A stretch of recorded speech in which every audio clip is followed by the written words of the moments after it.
All right, let's dive in. Today, we're taking a closer look at the life and art of Bob Camblin. An American artist really made his mark on the Houston art scene back in the 1970s. And to help us piece together his story, we've got some pretty interesting source material to work with.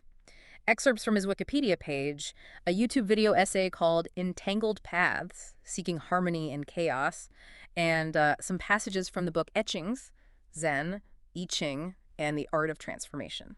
Definitely a lot to unpack there. Yeah, Camlin was a bit of an enigma, so these sources give us some really valuable insights into his world, his life, the thinking behind his art. You know, one thing that really jumps out at me is this idea of him being like a modern-day pirate, hiding his artwork, leaving these trails of clues for people to discover. What are your thoughts on that? Well, it's certainly not your typical approach, that's for sure. It could be interpreted as a way of rejecting the traditional art world, taking control over how his work was shared and appreciated. Yeah, it makes you think about how he was the only artist in that fresh paint, the Houston School exhibition, who didn't give a written statement. Almost like he wanted the art to stand on its own without any outside interpretation. Exactly. It challenges the viewer to really engage with the art directly, to come up with their own understanding without relying on the artist's explanation. So before we get too lost in the whole hidden artwork mystery, let's start with Camlin's background. Born in Oklahoma in 1928, came from an artistic family. Sounds like he was surrounded by creativity from a young age. Then, of course, he goes on to study at the Kansas City Art Institute, receives a Fulbright to study in Italy, even taught at some pretty prestigious institutions. What do you see in those early years that might have influenced his later artistic path? Well, his time in Italy, especially being exposed to the avant-garde movement, had to be hugely influential. It was a period of such radical experimentation in the art world, a real break from traditional forms and ideas. And we definitely see some of that rebellious spirit in Camblin's own work, right? Adopting these playful artistic personas like Anonymous Bosch and Mr. Peanut, almost like he was resisting the idea of having a fixed artistic identity. Absolutely. It really reminds me of the Daddyists, their use of pseudonyms and their kind of playful ways of turning artistic conventions upside down. And it's interesting to think about how that might have connected with the Houston art scene in the 1970s, which was also known for being very experimental and collaborative. That fascination with blurring lines and playing with perception really comes across in his signature technique, Musha Volantes. Can you break down what this technique is all about and how it messes with our sense of reality? Musha volantes, which literally means flying flies, refers to those little specks or strands that we sometimes see floating in our vision. You know what I'm talking about. Camblin actually took this optical phenomenon, something most people find annoying, and incorporated it into his painting style. He uses abstract brushstrokes and these subtle shifts in color and light to create these kind of fleeting forms that seem to, like, dance on the canvas. The Wikipedia article points to Big Al Electric Age as a great example of this technique. How does that specific work demonstrate his skill in blending abstract shapes with recognizable objects? In Big Al, Camblin seamlessly weaves those abstract forms with hints of familiar objects. It creates this visual puzzle that you can't just passively look at. You have to actively participate in figuring it out. He gives you these visual clues, and you have to build your own understanding from there. But Camblin wasn't just about visual tricks, was he? He was really into those deeper philosophical ideas, particularly Zen Buddhism and the I Ching. We have this YouTube video essay that digs into his etching A Broken Tree Waving with Numerous Green Dragons, which seems to be a visual representation of these Eastern philosophies. Oh, definitely. That etching is a fantastic example of how Camblin took abstract concepts and turned them into a visual language. The tangled branches symbolize interconnectedness. The green dragons represent these untamed forces of nature. And the moon, it represents a moment of clarity amidst all the chaos. The video essay also mentions the I Ching hexagram 15 chin, which symbolizes humility. How does that tie in with the overall theme of the etching? So hexagram 15 is all about grounding yourself in the midst of complexity, finding balance even when life is constantly changing and throwing curveballs. And you can see that reflected in the etching's imagery. You've got the branches reaching upwards, the dragons coiling and uncoiling, and the moon just serenely watching the dance of life below. It's almost like he's saying true strength doesn't come from controlling chaos, but from embracing it, finding harmony within all the disorder. But what's even more interesting is this exploration of Zen and I Ching philosophy isn't just in one etching. The book Etchings, Zen, I Ching, and the Art of Transformation really delves into this aspect of his work. Yeah, and this book highlights how Camblin was inspired not just by Eastern philosophies, but also by Western art history. especially the Renaissance etching techniques of artists like Albrecht Dürer. He took all these diverse influences, Eastern, Western, ancient, modern, and created a style that was totally unique to him. And speaking of mixing things up, we can't forget about Camblin's obsession with hiding his artwork. He wasn't content with just creating and displaying it in a conventional way. He wanted to engage with his audience in a way that was more playful and interactive. Art historian Sandra Jensen Rowland even said that he was leaving signs, clues, and ciphers in his art for the recovery of his buried treasure. It really makes you wonder what he was trying to achieve. Was it a statement against the traditional art world and, the galleries and collectors? Was he trying to extend the creative process beyond just the act of making the art? It's a mystery that adds another layer to this already enigmatic figure. And that's exactly where we'll pick things up in part 2. We'll explore Camblin's hidden artwork in more detail, looking at the possible reasons behind this unusual practice and what it means for the art world as a whole. Stay with us. So we're back and still digging into Bob Camblin's life and art. Before we took a pause, we were talking about his practice of, well, basically hiding his artwork, leaving clues for people to find. Yeah, it's almost like he turned the whole art experience into this game, a treasure hunt for anyone curious enough to follow the trail. I'm still trying to figure out what would lead him to do that. Well, think about it this way. He came of age in a time when artists were really pushing the boundaries of what art could be. From his time in Italy with the avant-garde to the energy of the Houston art scene in the 70s. Camblin was always around artists who challenged the norms. So are you saying this whole hiding his artwork thing, could that be seen as another form of rebellion? Like his way of breaking free from the traditional gallery system? Exactly. Instead of waiting for, galleries or collectors to tell him his art was worthwhile, he took things into his own hands. He created his own system of display and distribution, but one that really required the audience to participate. And that really changes the whole idea of how we appreciate art, doesn't it? It's not just passively looking at something in a gallery anymore. It becomes about actively seeking it out, figuring out the clues, and almost earning the right to experience it. It's like he's saying, look, if you want to really appreciate my art, you've got to put in some effort. You've got to engage with it on a deeper level and become a part of the creative process. It goes back to that thing we talked about earlier about him not providing a written statement for that fresh paint exhibition. It's almost like he wanted to strip away any outside interpretations and let the art speak for itself, force the viewer to come to their own understanding. Yeah, absolutely.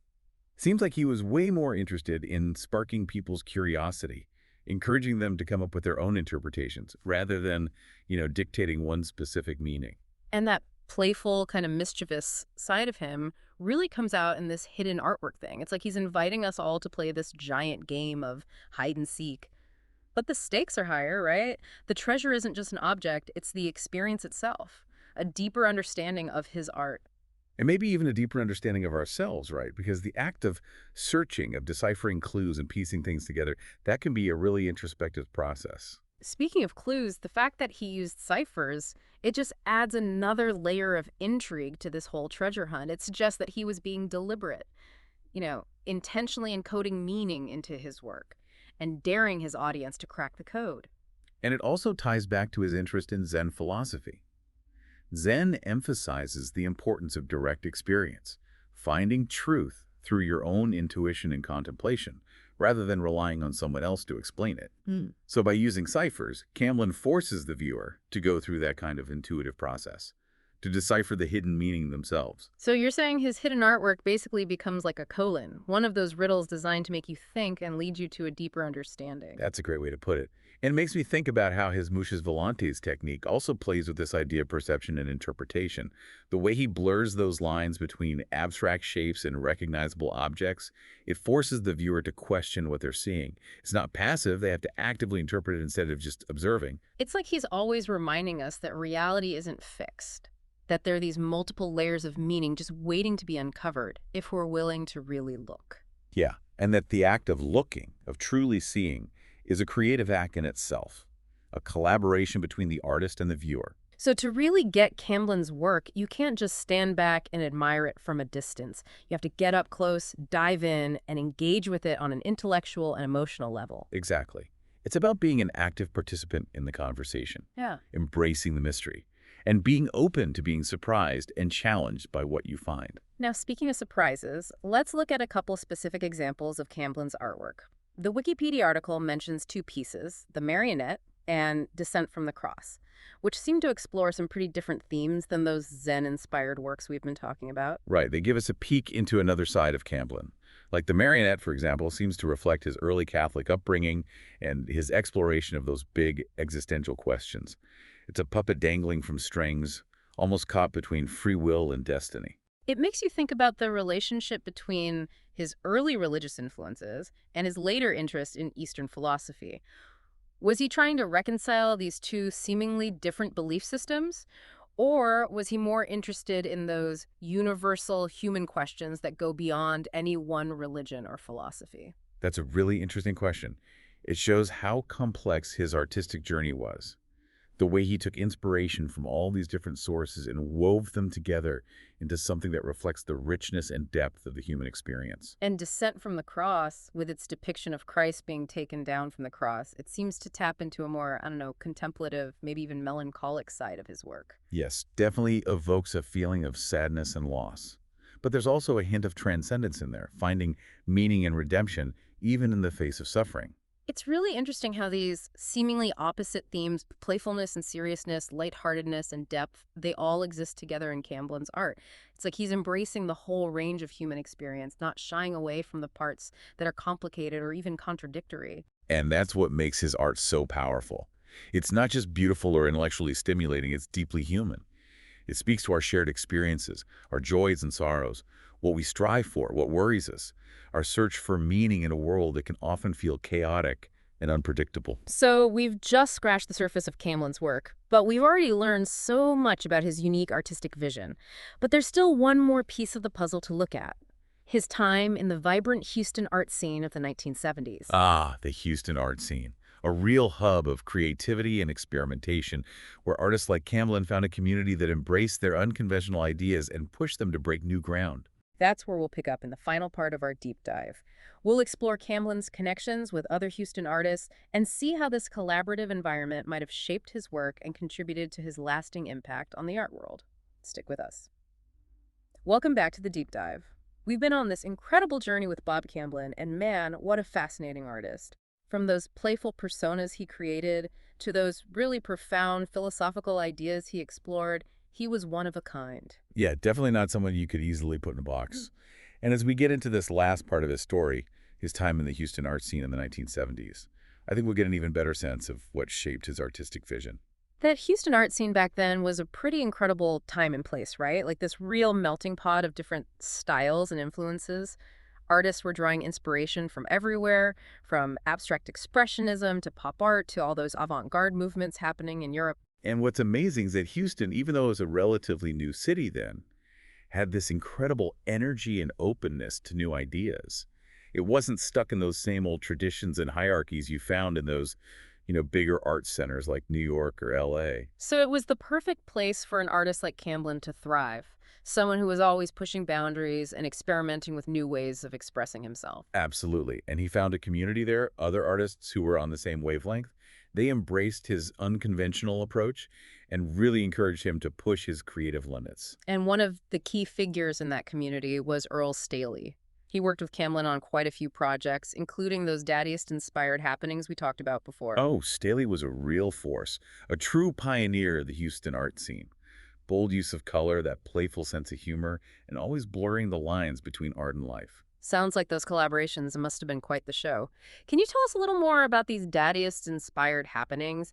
How did they capture that spirit of the movement and its rejection of all those traditional artistic rules? Well, picture this. Spontaneous performances, often in unexpected places. Lots of elements of chance, absurdity, and audience participation. The whole idea was to break down those walls between art and everyday life, provoke reactions, and challenge what people thought art should be. And how did Camblin's personality and his style as an artist fit into this whole collaborative scene? He seemed to really enjoy playing with different roles and identities. Remember those artistic personas he created, like Anonymous Bosch? and Mr. Peanut, those were perfect for the daddiest spirit of satire and just turning things upside down. Yeah, it's like those happenings gave him a platform to explore these different sides of himself, to embrace the idea that identity can be fluid and challenge the idea that an artist has to have this fixed persona. You got it. And we can't forget that this was a time of huge social and political change, too. You had the Vietnam War, the Civil Rights Movement, the Women's Liberation Movement.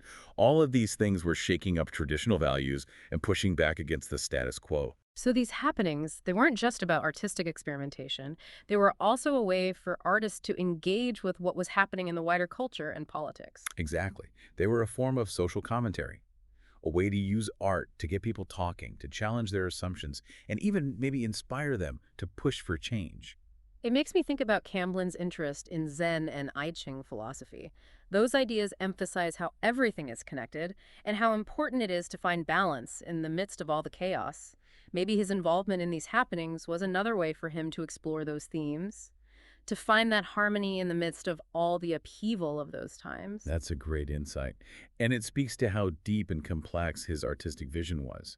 He wasn't just creating beautiful things, he was using art as a way to explore what it means to be human, to wrestle with these big questions about who we are, how we perceive the world, and what reality even is. And that brings us right back to the question we've been circling around throughout this whole deep dive. What is Bob Camblin's legacy?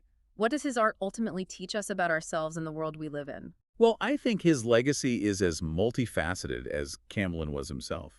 He challenged us to look deeper, to question what we think we know, and to be okay with the fact that things aren't always black and white. He showed us that art can be both fun and serious, that it can make us happy and also make us think. And maybe most importantly, he showed us that engaging with art, figuring out the clues and coming up with our own meanings, that's just as important as the finished product itself. He was a true trailblazer, an artist who broke down barriers, challenged the rules, and ultimately changed how we think about what art can be. And on that note, we've come to the end of our deep dive into the amazing world of Bob Camblin. We hope you've enjoyed this journey with us. Maybe it sparked your curiosity, made you think differently about things, and left you feeling a little bit awestruck by the power of art. And who knows?